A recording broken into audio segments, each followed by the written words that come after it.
2013માં જ્યારે પાણી આવ્યું હતું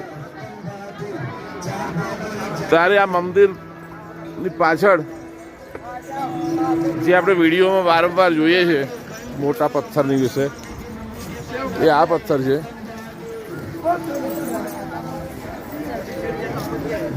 આ પથ્થર આવીને અટક્યો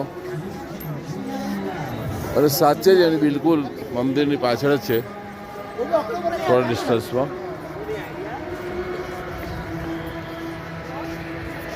અને આટલા મોટા પથ્થરે મંદિરમાં એકદમ ઘસતું પાણીને રોકીને 2 વેણ બનાવી દીધા છે.